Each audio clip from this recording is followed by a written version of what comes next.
Hezbollah ने target set कर लिए हैं। हिजबुल्लाह के 10,000 रॉकेट वाली सुनामी किसी भी वक्त लॉन्च की जा सकती है। 10,000 रॉकेट को 10 मिनट में दागने का प्लान है। 10,000 रॉकेट से इजराइल के 10 मिलिट्री बेस को तबाह करने की तैयारी है।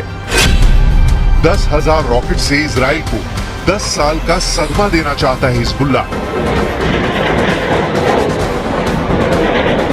लेबनान और इजराइल के बीच ताजा हमलों के बाद युद्ध पक्का माना जा रहा है, क्योंकि हिजबुल्लाह के टारगेट पर अब इजराइल के ऐसे मिलिट्री बेस हैं जिसकी नेतन्याहू को उम्मीद भी नहीं थी। इजराइल के जिन मिलिट्री बेस को खतरा है उनके बारे में जानने से पहले देखिए हिजबुल्लाह का रॉकेट गोदाम, जो हमास के मुकाबले 10 गुना ज्यादा पावरफुल बताया जाता है। हिजबुल्लाह के कत्यूशा रॉकेट की रेंज 25 किलोमीटर तक है। ये 10 सेकंड में टारगेट हिट करता है। इससे आगे हिजबुल्लाह के पास है फज्र 3 नाम का रॉकेट, रेंज है 45 किलोमीटर, टारगेट पर 35 सेकंड में पहुंचता है। हिजबुल्लाह के पास है फज्र 5 रॉकेट, जिसकी रेंज है 75 किलोमीटर, टारगेट पर 50 सेकंड में फटता है। हिजबुल्लाह के पास है खैबर रॉकेट, जिसकी रेंज है 100 किलोमीटर, टारगेट पर 75 सेकंड में फटता है। हिजबुल्लाह के पास है ज़िलज़ाल 2 रॉकेट, इसकी रेंज 200 किलोमीटर बताई जाती है। इसमें 600 किलो विस्फोटक फिट किया जा सकता है और ये 120 सेकंड में टारगेट पर पहुंच जाता है।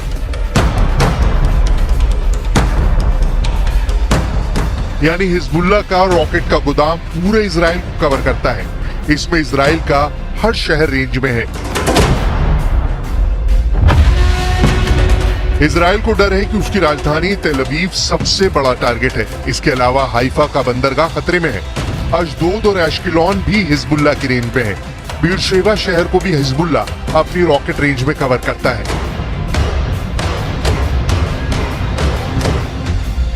लेकिन खतरा उत्तरी इजराइल में ज्यादा है, जहां हिजबुल्लाह के छोटी दूरी के रॉकेट भी कहर मचा रहे हैं।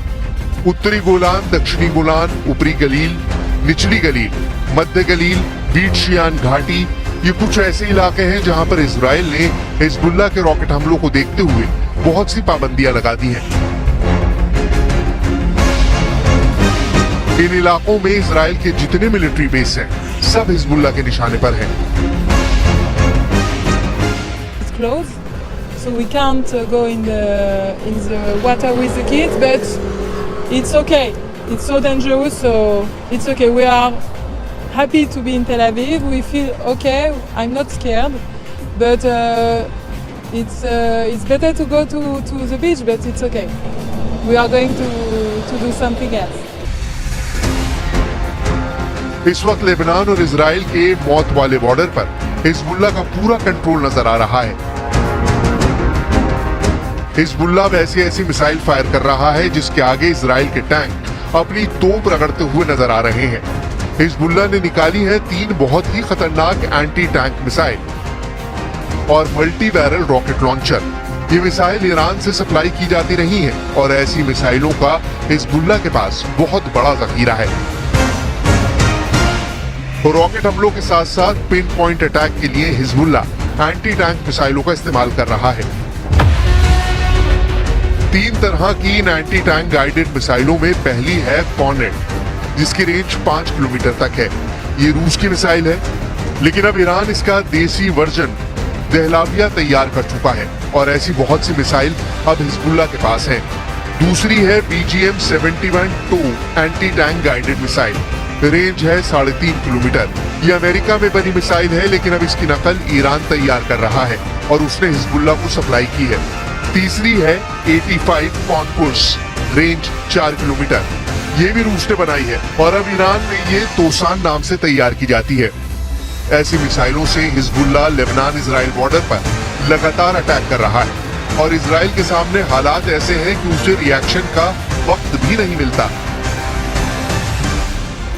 कुछ दिन पहले हिजबुल्लाह ने एक ड्रोन वीडियो रिलीज करके इजराइल को चौंका दिया था। इस वीडियो में हिजबुल्लाह का एक क्वाडकॉप्टर ड्रोन इजराइल के खुफिया ठिकाने में घुसकर वहां लगे कम्युनिकेशन टावर की करीब से वीडियो रिकॉर्डिंग करता है। इजराइल के खिलाफ 416 लड़ाकों को खोने वाला हिजबुल्लाह बहुत भड़का हुआ है। ऐसा ही एक और वीडियो पूरे इजराइल में कोहराम मचा चुका है। हिजबुल्लाह दावा कर रहा है कि अब इजराइल के इंच इंच इलाके और उसके बड़े ठिकानों की तफसील उसके पास है। उनकी सही लोकेशन और उनके बड़े राज उसके पास पहुंच चुके हैं।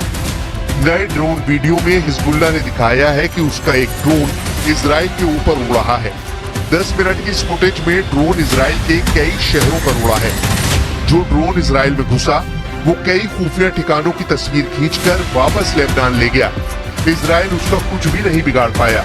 ये ड्रोन उत्तरी इजराइल के किरियात शमोना, नहरिया, सफद, कारमील, अफूला शहरों से लेकर इजराइल के हाइफा पोर्ट तक उड़ता हुआ दिखाया गया है।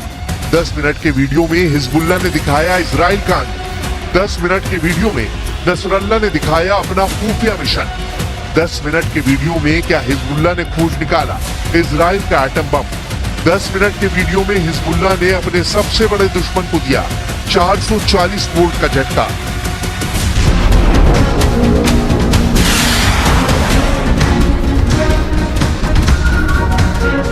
हिजबुल्लाह ने इजराइल को डराने वाला वीडियो जारी किया तो नेतन्याहू की सरकार के हाथ पांव फूल गए। अब तक हिजबुल्लाह ने उत्तरी इजराइल में नेतन्याहू को बहुत बड़ा सदमा दिया है। हिजबुल्लाह का एक एक हमला इजरायली सेना के रुतबे पर सर्जिकल स्ट्राइक जैसा है और अब हिजबुल्लाह की तरफ से जारी की गई ड्रोन फुटेज ने इजराइल के सामने बड़े खतरे की घंटी बजानी शुरू कर दी है।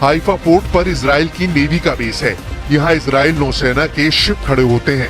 इसके अलावा एक्सपोर्ट इंपोर्ट होने वाला सामान भी यहाँ बड़े पैमाने पर स्टोर किया जाता है। हाइफा पोर्ट के आसपास की पूरी टोह लेने वाले हिजबुल्लाह के ड्रोन ने इजराइल कैंप में खलबली मचा दी है। 10 मिनट के वीडियो में इस ड्रोन ने ऐसे ऐसे ठिकानों को फिल्माया है जिसे देखकर नेतन्याहू को मोसाद समेत इजरायली सेना के हर कमांडर की मीटिंग बुलानी पड़ी। लेकिन इजराइल के सबसे बड़े खौफ को भी देखिए। छोटे मोटे रॉकेट्स के साथ हिजबुल्लाह के पास है M600 मिसाइल जो ईरान के फतेह 110 मिसाइल की कॉपी कही जाती है। इसकी रेंज है 300 किलोमीटर। इसके अलावा हिजबुल्लाह के पास 700 किलोमीटर रेंज वाली स्कर्ट मिसाइल भी है और ये पश्चिम एशिया में अमेरिकी अड्डों को भी तबाह कर सकती है। Israel should protect herself immediately, strongly, and without about the circumstances. It's very bad that we came to this point, but there is no other way. Israel should protect themselves. Israel should don't ask the world about their opinion. Israel should take any cautions to take care of the citizens. कुल मिलाकर Israel में डर बहुत ज्यादा है और वो इसे लेकर अलर्ट भी है। 2006 में हिजबुल्लाह और इजराइल के बीच 34 दिन तक युद्ध चला था। तब इजराइल के 121 सैनिकों को मिलाकर 160 लोग मारे गए, जबकि हिजबुल्लाह के 250 लड़ाकों समेत लेबनान के 1200 लोगों की मौत हुई थी। हम अपनी वीडियो लाइब्रेरी से 17 साल पहले लड़े गए इस युद्ध की तस्वीरें निकाल कर लाए हैं ताकि इस बात का अंदाजा लगाया जा सके कि इजराइल फिर से लेबनान का वही हाल कर सकता है जो वो इस बार गाजा का कर रहा है। इस वक्त इजराइल लेबनान बॉर्डर के करीब कई इलाके खाली हो चुके हैं। लेबनान में बॉर्डर के आसपास 60 किलोमीटर के दायरे में 30,000 की आबादी अपना घर छोड़कर जा चुकी है। लेकिन दहशत इजराइल में भी है। हाइफा जैसे बड़े शहरों में भी डर पसरा हुआ है। दावा किया जा रहा है कि 2006 के मुकाबले हिजबुल्लाह इस बार 10 गुना ताकत से इजराइल पर हमले कर सकता है और अब उसकी ताकत इतनी बढ़ गई है कि वो रोज इजराइल पर 1,500 रॉकेट से हमले अंजाम दे सकता है। כל יצור אנושי אמור לחיות וזכאי לחיות בבטחה ובשלום, וזה יותר חשוב ממי צודק. אם אנחנו או הם או הנוצרים, זה לא משנה מה, צריך לחיות בשלום. देखा जाए तो हिजबुल्लाह वो संगठन है जिसे ईरान से पूरी मदद मिलती है और ईरान हिजबुल्लाह को इजराइल के खिलाफ एक बड़े हथियार के तौर पर इस्तेमाल भी करता आया है। लेकिन इजराइल ने अगर हिजबुल्लाह का हाल हमास जैसा करने का फैसला किया तो लेबनान में साल 2006 वाले युद्ध की तबाही दोहराई जा सकती है।